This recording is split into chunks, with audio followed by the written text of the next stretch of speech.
Oh wow, it's just. I suppose it's the reinforcement. I'm very often,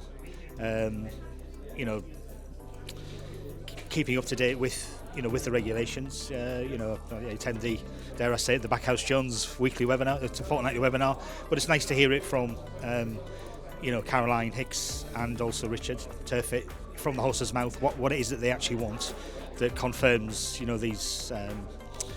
these underlying assumptions that we're making, and it's nice to hear it from them, and I think the rationale behind how they make decisions and how they think cause and effect and balance, which is very often the operators are thinking that they're there to punish them, and they're not. It's they just want fair competition and road safety. That's it. That's all it really comes down to, isn't it? I think the role of a transport manager from an operator sometimes can be misunderstood.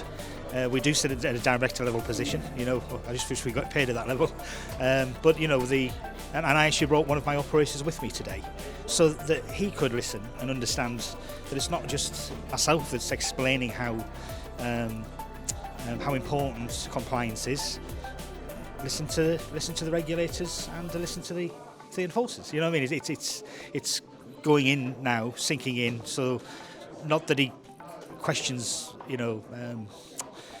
my competence, but it's nice that the operator can also understand the importance of brake testing, and all the other issues in the industry. Yeah. The value today was very good, because there was certain things like brake testing which I was never really fully conversant with, so that Dave Cooper was very good at explaining it all.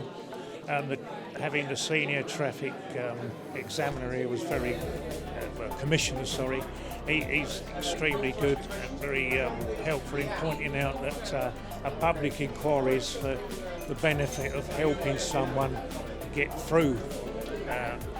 So it's not what you've done that got you there, it's what you've done to make sure that you don't go there again, which is one of the great things that he's exemplified. And then we had Caroline Hicks talking about recognition, which was helpful, and it was just an overall, it was a brilliant event. Well, I'm very lucky, because when I was the other side of the fence, I met Caroline Evans, and I know she's very professional, very good at her job, and she invited me here today, so I'm very grateful for that. And yes, I think CE Law is fantastic. They've always been at the forefront when they helped me on the other side of the fence, and they're very good at helping people on this side of the fence. So overall, I think they're very good altogether. We've been working with Caroline for a number of years. Her expertise, her excellence has been really, really helpful, and we often pass her work, which is in the south of the border, or in the southeast, and in those sort of regions. And she always comes up in a she does an excellent job in whatever we offer her for public inquiries. I've been a transport manager initially when I started into the industry, past that in 1980, and over the years, obviously, I perfected my skills, and now being the transport consultant. And even after all these years, you never know everything. You always learn every time you come to a conference, and this conference is no different. It's exceptionally good, very informative, learning about the brake test from David Cooper, speaking to the barrister who also appeared, Patrick, very informative. I think that today's conference was excellent, and definitely would be looking to come back here next year. I was, to be quite honest, I can't remember, but it was probably linked to a client who was invited to a public inquiry.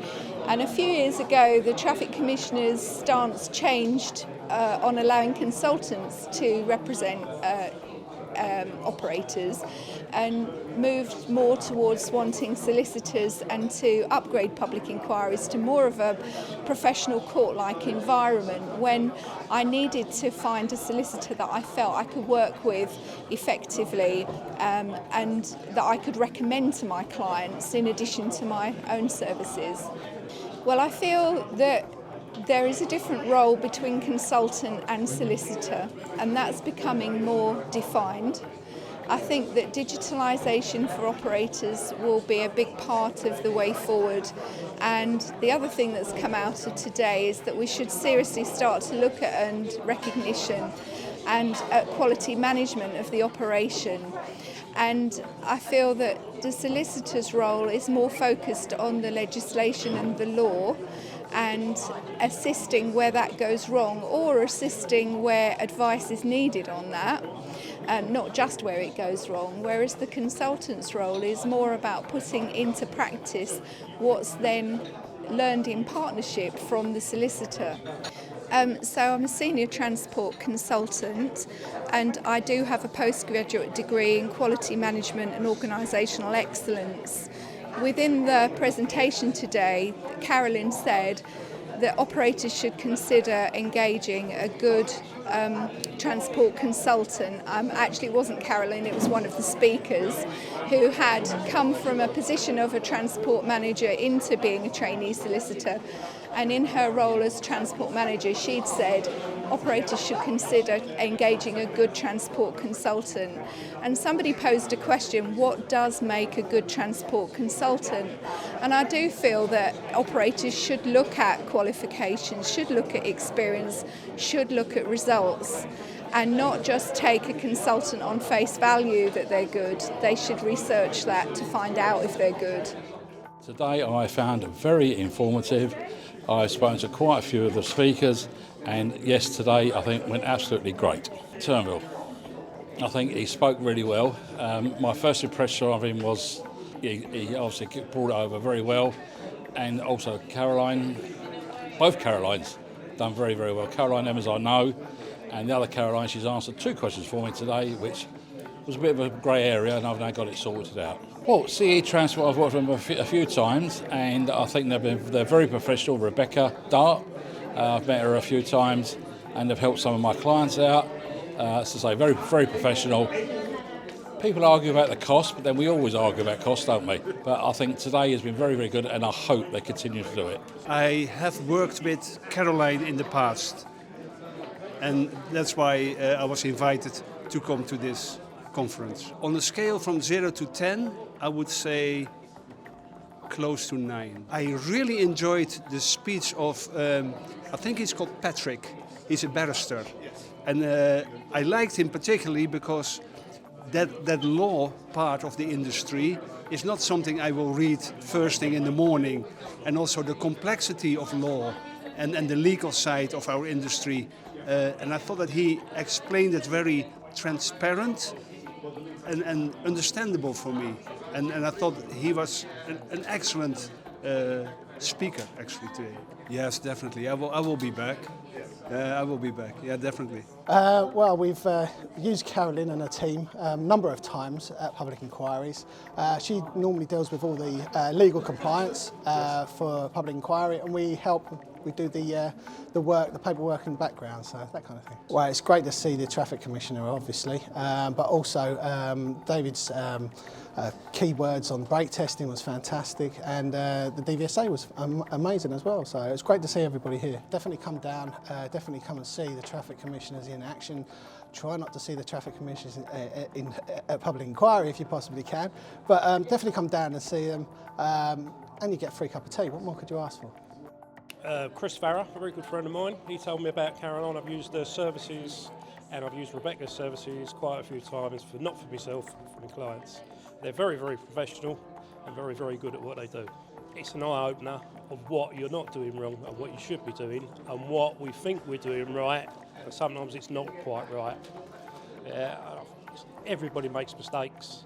It's whether or not you correct them, put your hands up to it, don't bury your head in the sand.